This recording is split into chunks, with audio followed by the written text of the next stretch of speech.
Karena doa itu kalau sudah masuk di dimensi rasa, itu sudah dekat dengan realita. Ini sains, ini bukan soal keyakinan, ini sains. Ini riset tentang neuroscience seperti itu. Dan rasa itu adalah gerbang terakhir menuju realita. Kalau sudah di dimensi rasa, hati-hati itu, ya. Sedikit lagi bergeser ke realita. Ini bisa paham nggak maksud saya? Oke, baik kalau gitu. Kenapa kita disuruh berumah tangga? Itu pertanyaan kan? Karena rumah tangga ini adalah latihan awal, belajar memahami dan menghargai perbedaan. Di situ kita pertama kali kita belajar. Ini ada rumusnya, harus tahu. Kasih tahu anak-anak kita. Masa pacaran yang namanya asmarandana itu masa menghayal. Dan masing-masing pribadi sedang melihat kepalsuan masing-masing. Yang perempuan sedang melihat kepalsuan laki-lakinya, yang laki-laki sedang melihat kepalsuan wanitanya. Di masa asmarandana yang sedang dilihat oleh masing-masing adalah kepalsuan. Makanya indah, palsu dua-duanya.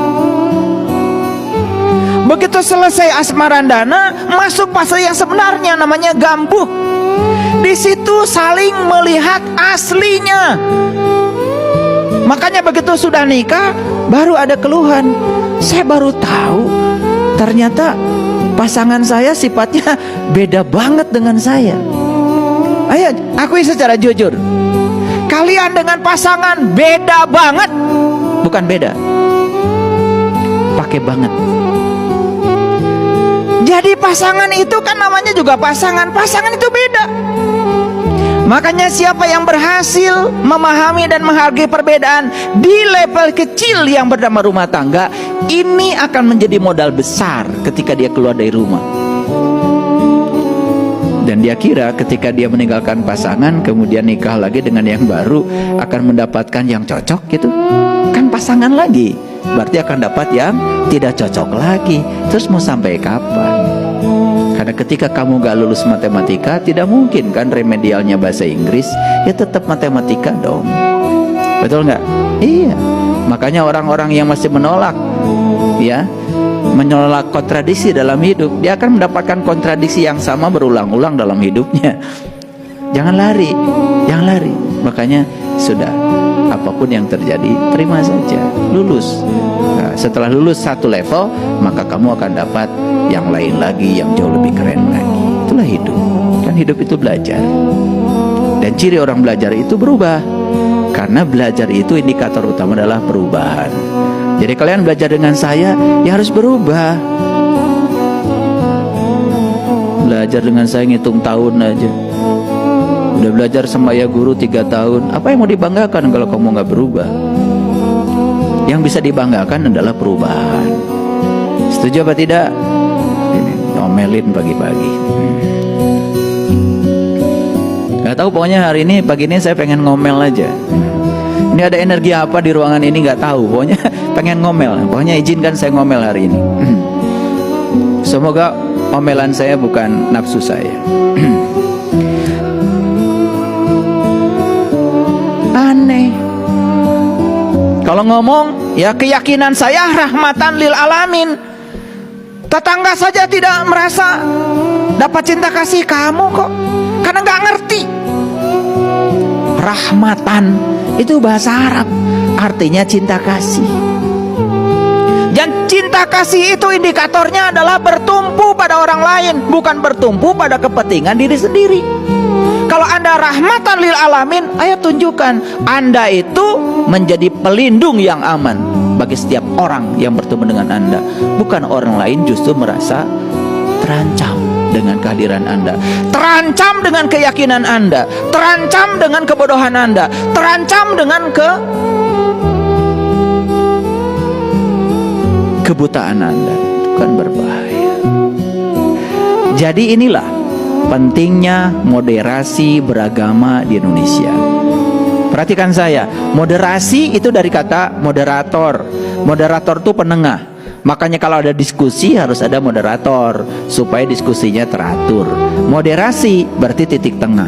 Nah, kata moderasi ini dari bahasa Inggris, tetapi kata moderasi ada dalam Quran. Ini bahasa Quran, moderasi itu bahasa Qurannya adalah wasit, wasato, wasit, wasaton. Makanya aku ciptakan kamu menjadi umat pertengahan. Jadi sebetulnya harusnya tidak ada yang ekstrim, ekstrim kiri maupun ekstrim kanan. Yang ada itu adalah pertengahan. Nah, di pertengahan itu namanya moderat. Nah, ini buat agak kuliah dikit lah biar keren. Kita menghadiri upacara pernikahan.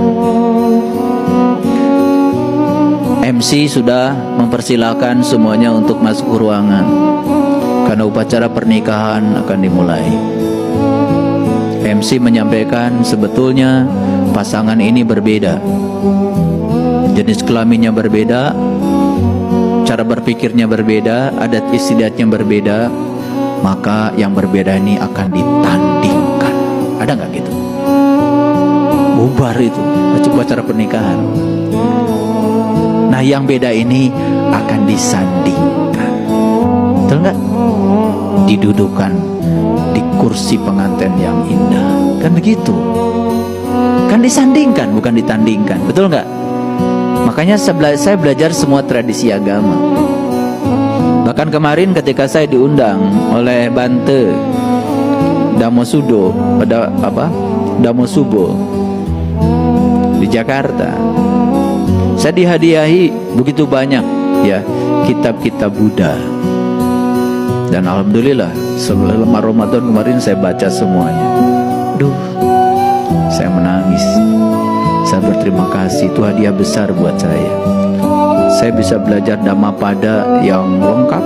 Saya juga bisa belajar Dhammapada yang edisi singkatnya. Luar biasa. Saya belajar Tripitaka. Saya belajar ya banyaklah kitab-kitab yang diberikan pada saya. Ternyata tidak ada di situ yang namanya perbedaan. Ketika kita berpikir untuk menyandingkan, tetapi menjadi sangat berbeda ketika dari awal kita sudah ingin mempertandingkan. Kalau mempertandingkan kan mana hebat, mana tidak hebat kan? Mana benar, mana salah kan? Kalau menyandingkan kan kita belajar. Dan begitu disandingkan saya menemukan titik temu. Ternyata esensi semua agama itu sebetulnya adalah sama, yaitu cinta kasih. Esensi ya, saya bicara esensi ya, bukan berbicara tentang upacara. Upacaranya silahkan saja beda-beda, nggak masalah kok. Karena agama itu kok jalan. Kitab suci itu petunjuk jalan. Guru-guru suci itu penuntun jalan. Yang penting Anda punya jalan dan tekun di jalan Anda. Dan yang kedua, Anda bisa membaca petunjuk jalan Anda supaya Anda tidak sesat jalan. Kan gitu saja. Maka disinilah perlu guru yang bisa menuntun jalan. Ada jalan, ada petunjuk jalan, ada penuntun jalan. Cukup? Nggak cukup, harus punya kendaraannya. Kalau sudah ketemu jalan, ketemu petunjuk jalan, ketemu penuntun jalan, satu lagi, Anda punya kendaraannya. Kendaraannya harus hebat, kendaraannya harus kuat. Mana kendaraan? Ya tubuh Anda. Siapa kalau begitu supirnya? Pikiran Anda. Siapa penumpangnya? Jiwa Anda. Kadang-kadang merasa jalan kita paling hebat, lalu nyalahin jalan orang. Ya orang yang sibuk mikirin jalan orang, kan dia nggak jalan-jalan. Orang udah pergi kemana, dia masih di situ-situ saja. Betul nggak? Iya. Paham maksud saya?